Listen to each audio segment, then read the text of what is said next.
एक कथा सुन, एक छोटा सा चुटकुला सुनाऊं आपको यहाँ।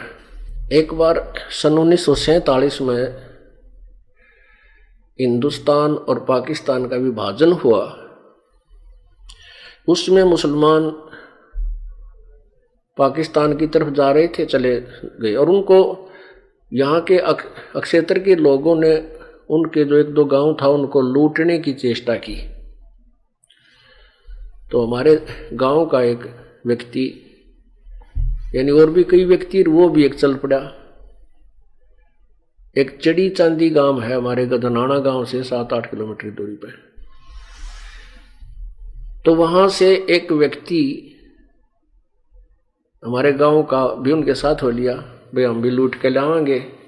तो क्या था कि वो जब तक उनकी वहां से चलने की कोई आदेश नहीं हुआ, तो चांदी में मुसलमान थे, वो अपने घर से बाहर नहीं निकले भी कि कोई मार मूर ना दे। ऐसी जो ना कार बहुत गदर हो चुका था, तो बेचारे घर से बाहर नहीं निकले, अपने अंदर से ताला लाकर अंदर ही वह टट्टी पेशाब होया करा करते। और टट्टी पेशाब को वो एक गड्ढे में डालने जाते, बार बदबू होगी, और उसके ऊपर फिर सील लगा दी उन्होंने,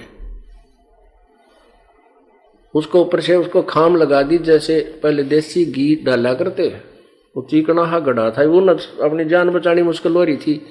तो घी के बारे में, और घी का मटका जो ऊपर से चिकना था उसमें टट्टी पेशाब डालेंगे, और फिर उसको बदबू ना आवे उसके चारों तरफ ऊपर ढक्कन ढक के, और उसके ऊपर का कपड़ा बांध दिया था मजबूत सा।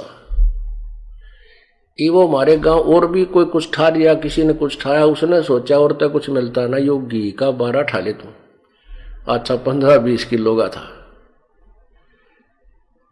और वो जो घर में प्रवेश किया, वो नई जूती पहन रहा था, वो जूती निकाल दी बाहर गली में। वही किसी घर में बगैर जूते पहने नहीं जाना चाहिए, सीधा सा आदमी था।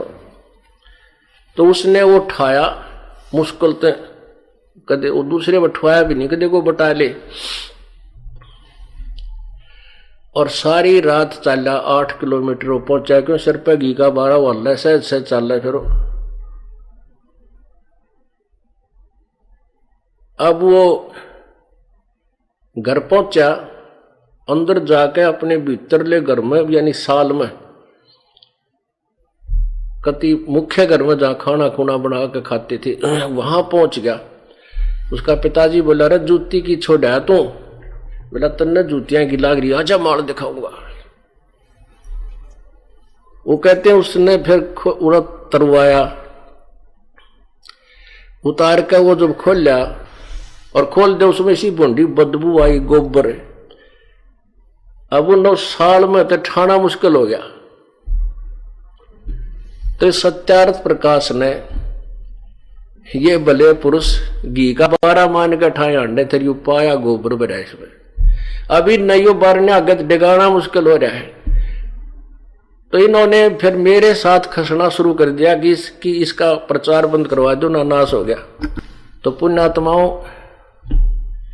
यो चढ़ी चांदी वाला 12 था भाई सत्यार्थ प्रकाश, और ईब ताई बोझ मरते फिर थेरी इसमें पाया क्या, आपको दिखा रखा हमने खूब।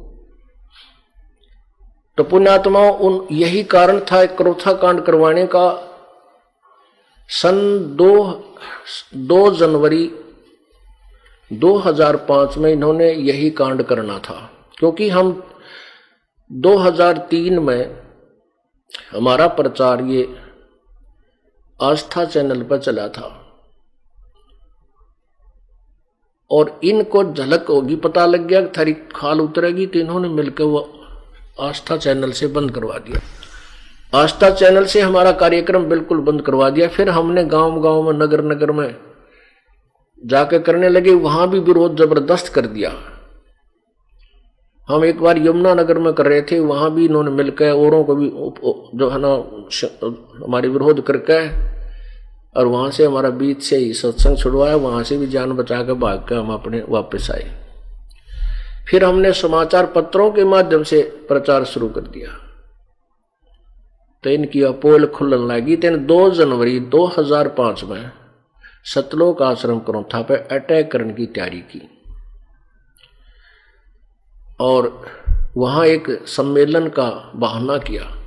हमें और गांव गांव में नगर नगर में जाकर दुष्प्रचार किया, आश्रम करोथा में ऐसा होता है, वहां से गंदे कर्म होते हैं, वहां किसी को मत जाने देना, बहन बेटियों के साथ ऐसे होता है। और वो अपनी सच्चाई ना बता करके कहीं ये दोनों औरों को मुझे बदनाम इसलिए कर रहे थे कि वहां कोई ना जावे, तुम्हारी पोल ना खुले। तो उस समय हमारे ट्रस्टी ने न्यायालय से सटे ले लिया उनके उस 2 जनवरी वाले सम्मेलन पर।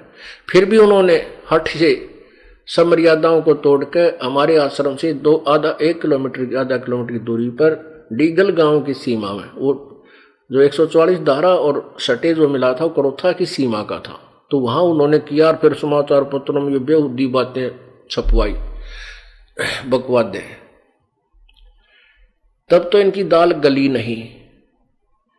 अब ये 12 जुलाई 2006 को इन्होंने वही प्रतिशोध लिया और सरकार को भ्रमित कर दिया कि वहां ऐसा होता है वैसा होता है, जिस कारण से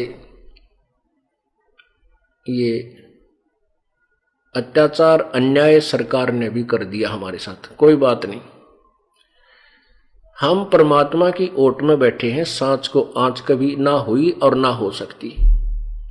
अब देख लेना, अब हम अपनी सच्चाई को जनसाधारण तक पहुंचा देंगे और ये लोग उनको धिक्कारा करेंगे जिन्होंने ऐसे शांतिपूर्वक आश्रम में अपना हम तो ऐसे सत्संग कर रहे थे, धार्मिक कार्य किया करते थे, उनको बंद करवा दिया।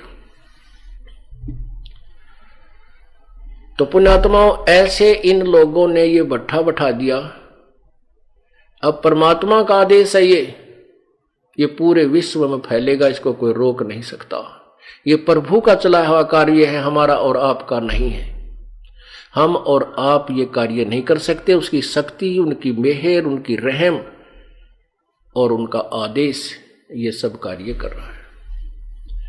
दास तो एक केवल निमित्त है और उनका मजदूर हूं परमेश्वर का, कुत्ता हूं कबीर परमेश्वर का, और आप धनवानों को जगाने के लिए भौंक रहा हूं क्योंकि आपका धन लुट रहा है, आपका जीवन व्यर्थ हो रहा है।